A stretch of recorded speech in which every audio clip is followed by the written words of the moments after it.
দেখো এই প্রশ্নে কি বলেছে, চক্রবৃদ্ধি সুদে বার্ষিক চক্রবৃদ্ধি অর্থাৎ চক্রবৃদ্ধি সুদটি বার্ষিক ক্যালকুলেট করা হয়। বলেছে চক্রবৃদ্ধি সুদে রাখা অর্থের পরিমাণ 10 বছরে দ্বিগুণ হয়ে যায়, সেই সময় নির্ণয় করুন যখন এই অর্থ 4 গুণ হয়ে যাবে অর্থাৎ হবে। তো এই টাইপের যখনই প্রশ্ন আসবে না, বলবে আমাদের যে চক্রবৃদ্ধি সুদ এবং আমাদের যে বলবে দ্বিগুণের কথা, তখনই আমাদের একটি শর্ট ট্রিক কাজে লাগে, যেটা তোমরা দেখতে দেখতে উত্তর করতে পারবে। জাস্ট শিখে নাও, মনোযোগ সহকারে তোমরা নিজেরাই করতে পারবে। তো দেখো যখনই আমি কি বললাম, দ্বিগুণের কথা বলা থাকবে এবং চক্রবৃদ্ধি সুদের কথা বলা থাকবে, তো যে আমাদের যত বছরে মনে করো আমাদের দ্বিগুণ হয়, তো এক্ষেত্রে আমাদের কত বছরে দ্বিগুণ হচ্ছে, 10 বছরে। জাস্ট 10কে এখানে লিখে নেব। তারপর কি করব, আমাদের পরে যা মনে করো যত গুণ হবে বলবে, এক্ষেত্রে দেখো আমাদের বলেছে সেই সময় নির্ণয় করুন যখন এই অর্থ 4 গুণ হবে, অর্থাৎ আমাদের পরে কত হচ্ছে বন্ধুরা, না 4 গুণ হচ্ছে। তো এই পরের যে আমাদের যত গুণ বলবে, সেই 4 গুণকে আমরা কি করব না, পাওয়ারের উপরে সাজিয়ে নেব। কিভাবে, দেখো আমরা 4কে কিভাবে লিখতে পারি না, 2 এর স্কোয়ার আমাদের কত হয়ে যায় বন্ধুরা, 4 হয়ে যায়। এরপর জাস্ট গুণ করার আছে আমাদের। এই 10-এর সাথে যদি আমরা 2 উপরের পাওয়ারের 2 গুণ করে দিই, তাহলে আমাদের উত্তর হয়ে যাবে। তাহলে 10 2 আমাদের কত হয়ে যায় বন্ধুরা, 20। তাহলে দেখো কোন অপশানে রয়েছে, ডি অপশানে রয়েছে। খুব সহজ, এই টাইপের প্রশ্ন যখনই আসবে করা একদমই সহজ। যদি মনে করো এই প্রশ্নেই আমাদের বললে, মনে করো বলা থাকতো যে এক্ষেত্রে আমাদের 8 গুণ কত সময় হবে, তখন আমরা কি করতাম, একইভাবে এই 8কে আমরা কোনর পাওয়ার রূপে সাজিয়ে নিতাম নাকি। এরপর 8 আমাদের কত হয় বন্ধুরা, দেখো তো আমরা এইভাবে করতে পারি, 8কে আমরা 2 এর কিউ লিখতে পারি। তাহলে এক্ষেত্রে আমাদের কি গুণ করতে হবে, 10-এর সাথে কি গুণ করতে হবে না, 2 এর পাওয়ার যা হবে। ভুল করেও নিচের যে সংখ্যা থাকবে তাকে গুণ করে দিও না, আমাদের পাওয়ার যা হবে তাকে গুণ করতে হবে। অর্থাৎ 10 3 আমাদের কত হবে, 30 বছরে দ্বিগুণ হয়ে যাবে। এটা আমাদের কারেক্ট উত্তর হবে, যদি এই প্রশ্নে আমাদের বলা থাকতো যে 8 গুণ কত বছরে হবে। তো আশা করি তোমরা প্রশ্নটি বুঝতে পেরেছো। কি করবে না, জাস্ট যখনই বলবে যে চক্রবৃদ্ধি সুদ দ্বিগুণ হচ্ছে, যত বছরে আমাদের দ্বিগুণ বলা থাকবে, 10 বছরে বলা আছে এই প্রশ্নে, এরপর আমাদের যত গুণ করতে বলবে, যত বছরে মনে করো বলবে, তো সেই পরের যে টার্মস থাকবে সেটিকে আমরা যে কোনো পাওয়ারের রূপে সাজিয়ে নেব এবং তার সাথে আমরা গুণ করে দেবো, আমাদের উত্তর হয়ে যাবে। তাহলে এই প্রশ্নের ফাইনালি উত্তর কত হচ্ছে, 10। এবং এই ক্ষেত্রে তো আমাদের 8 ছিল না বন্ধুরা, 4 ছিল। এগুলো সব প্রিভিয়াস ইয়ারের প্রশ্ন, এর আগের যে আমাদের 2024-এর প্রশ্ন হয়েছিল এসএসসি জিডির, তো সেখান থেকে এই প্রতিটি প্রশ্ন তোমাদের তোলা। তো এগুলো যদি তোমরা খুব মনোযোগ সহকারে করে যাও, তাহলে নিশ্চয়ই তোমরা এই টাইপের প্রশ্ন কমন পাবে এবারেরও এসএসসি জিডির পরীক্ষায়। তো তোমাদের এই ভিডিওটি খুবই গুরুত্বপূর্ণ হতে চলেছে এবং না স্কিপ করে দেখার চেষ্টা করবে, কারণ এই ভিডিওতে আমি একটি বিগ অ্যানাউন্সমেন্ট করতে চলেছি। তো আশা করি এই প্রশ্নটি তোমরা বুঝতে পেরেছো। তো চলো পরের প্রশ্নে চলে যাই। এবার এই প্রশ্নে কি বলেছে দেখো, একজন শিক্ষার্থী একটি পরীক্ষায় 75% স্কোর করে এবং 60% স্কোর করা অন্য শিক্ষার্থীর চেয়ে 30 নম্বর বেশি পায়, পরীক্ষায় সর্বোচ্চ নম্বর কত আমাদেরকে বের করতে বলেছে। তো কেউ যদি আমার পার্সেন্টেজের ভিডিও দেখে থাকো, সে খুব সহজে এই প্রশ্নটি করতে পারবে। এবং এই পার্সেন্টেজ করার সময় আমি তোমাদেরকে একটি কথা বলেছিলাম যে আমাদের একটি ভ্যালু হয় পার্সেন্টেজ ভ্যালু এবং আরেকটি হয় আমাদের অ্যাবসোলিউট ভ্যালু, অর্থাৎ যদি বাংলায় বলি প্রকৃত মান।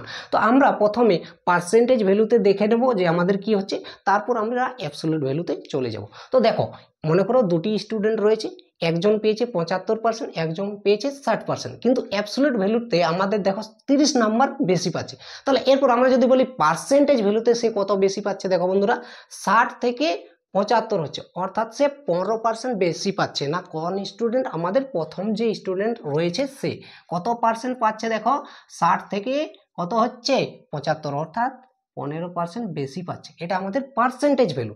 এরপর আমি তোমাদেরকে পার্সেন্টেজ করানোর সময় বলেছিলাম যে আমাদের পার্সেন্টেজ ভ্যালু এবং অ্যাবসোলিউট ভ্যালু সবসময় সমান করতে হয়।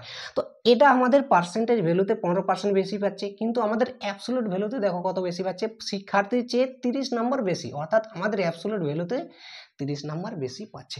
অর্থাৎ আমাদের 15% আমাদের কত সমান হবে না 30-এর সমান হয়ে যাবে। পার্সেন্টেজে হচ্ছে 15%, এরপর আমাদের অ্যাবসোলিউট ভ্যালুতে হচ্ছে 30, অর্থাৎ 15% আমাদের হচ্ছে 30। তাহলে নিশ্চয়ই আমাদের কি বলেছে বের করতে, যে সর্বোচ্চ নাম্বার, অর্থাৎ আমাদের 100% বের করতে বলেছে। সর্বোচ্চ নাম্বার অর্থাৎ কত, আমাদের 100%। এরপর যদি আমরা 100% এখান থেকে বের করি, তাহলে কি পাবো দেখো বন্ধুরা, আমরা এখান থেকে 1%ও বের করতে পারি, তারপর 100%ও বের করতে পারি, কিন্তু আমি তোমাদেরকে এই চ্যালেঞ্জ সবসময় শর্ট ট্রিক শেখানোর চেষ্টা করছি। তো দেখো, এটা আমি একটি তোমাদেরকে মেথড বলেছিলাম রেশিও পদ্ধতি, সেটাতে আমরা কিভাবে করতে পারি। দেখো, আমাদের যদি 50% 30-এর সমান হয়ে থাকে তাহলে আমাদের 100% কত হবে, এরপর তোমরা নিজেরাই বলো। এক্ষেত্রে আমাদের কি হবে, দেখো আমাদের 15 থেকে কত হচ্ছে, ডবল হচ্ছে 30, তাহলে আমাদের 100% বের করতে গেলে 100 ডবল কত হয়ে যাবে, অর্থাৎ দ্বিগুণ আমাদের কত হয়ে যাবে, 200 হয়ে গেছে। এরপর তোমরা যদি বাচ্চার মতো এভাবে করতে চাও, মনে করো আমাদের 15% হচ্ছে 30-এর সমান, 1% কত হবে না 30/15 সমান। এরপর আমাদের 100% কত হবে না 30/15 ইন্টু 100 মনে করো।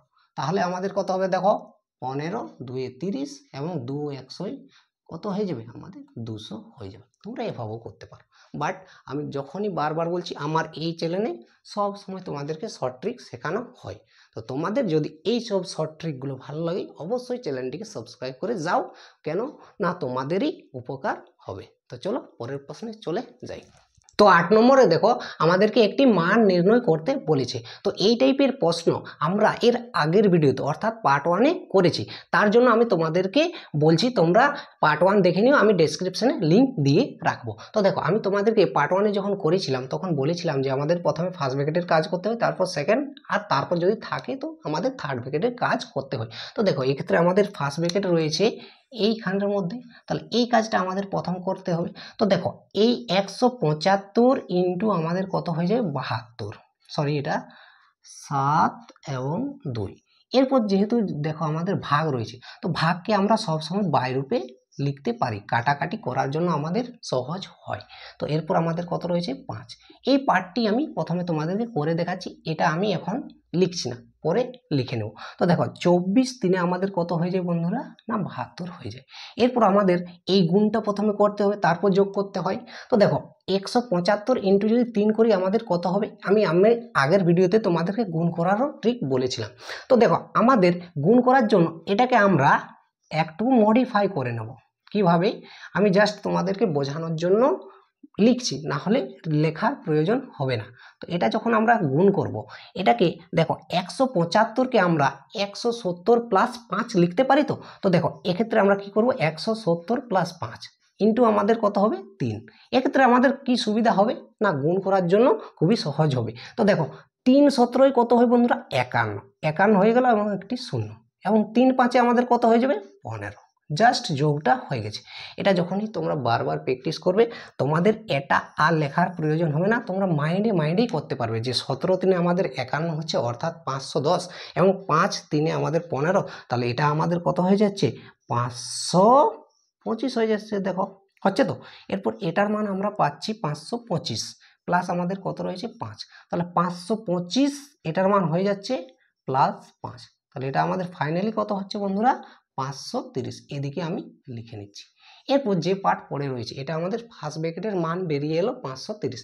এরপর দেখো কত রয়েছে, এক্ষেত্রে আমাদের গুণিত রয়েছে 20, আর এটাকে মনে করো এখন আমি ফার্স্ট ব্র্যাকেট দিয়ে কাজ চালাচ্ছি।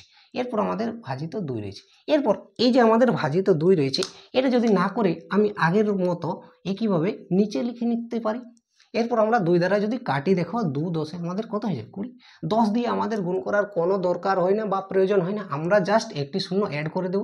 তাহলে 5 3 0, আর এই 10-এর জন্য আমি আরেকটি শূন্য গুণ করে দিলাম, আমাদের উত্তর হয়ে গেল 5300। দেখো আমাদের ডি অপশনে আছে, অলরেডি হয়ে গেছে। তো চলো এবার আমি তোমাদের এই প্রশ্নে কি বলেছে দেখো, আর 90 দিনে একটি কাজ করতে পারে, আর দ্বারা 45 দিনে মোট কাজের কত শতাংশ কাজ করা সম্ভব আমাদেরকে বের করতে বলেছে। এটি একটি খুবই সহজ প্রশ্ন, তোমরা সবাই পারবে। তো দেখো কিভাবে সহজ, একজন মনে করো ব্যক্তি রয়েছে, সে 90 দিনে সম্পূর্ণ কাজ করে দেয়, কিন্তু সে কাজে এসেছে 45 দিন, অর্থাৎ অর্ধেক দিন কাজে আসছে, তাহলে নিশ্চয়ই সে অর্ধেক দিনে অর্ধেক কাজ করবে।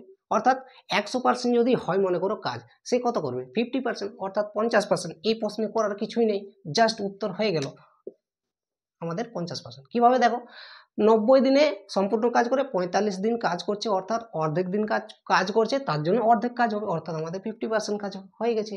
এই জাস্ট একটু। তো চলো পরের প্রশ্নে চলে যাই। তো দেখো বন্ধুরা, এটিও একটি খুব সহজ প্রশ্ন। তো প্রশ্নের মধ্যে কি বলেছে দেখো, m is to n equal to 9 is to 6 হলে m plus n is to m minus n এর মান কত হবে আমাদেরকে বের করতে বলেছে। তো এই টাইপের প্রশ্ন যখনই আসবে আমাদের যে অনুপাতে দেওয়া থাকবে আমরা তার মান সেটি ধরে নেব। কিভাবে দেখো, আমাদের m ইজ টু n রয়েছে, এ পাশে আমাদের রয়েছে 9 ইজ টু 6, অর্থাৎ আমাদের m এর মান হয়ে যাবে 9 এবং n এর মান হয়ে যাবে 6। এরপর আমাদেরকে যা বের করতে বলবে সেক্ষেত্রে আমরা পুট করে দেব। তো দেখো আমাদের m প্লাস n বলেছে, তো m এর মান এক্ষেত্রে আমরা কত পাচ্ছি 9 এবং n এর মান পাচ্ছি 6, তাহলে 9 প্লাস 6 আমাদের হয়ে গেল। এরপর আমাদের কি বলেছে m মাইনাস n, অর্থাৎ 9 মাইনাস 6। এরপর দেখো এটার মান কত হবে 9 6 আমাদের কত হবে 15, এবং 9 থেকে যদি আমরা 6 বিয়োগ করি তাহলে আমাদের হয়ে যাবে 3। এরপর যদি এটা আমরা 3 দ্বারা কাটি, 3 5 15 এবং 3 1 3, আমাদের ফাইনালি অনুপাত হচ্ছে 5:1। আমাদের কোন অপশনে রয়েছে, এ অপশনে রয়েছে। উত্তর হয়ে গেছে। তো আশা করি এই প্রশ্নটি তোমরা বুঝতে পেরেছো।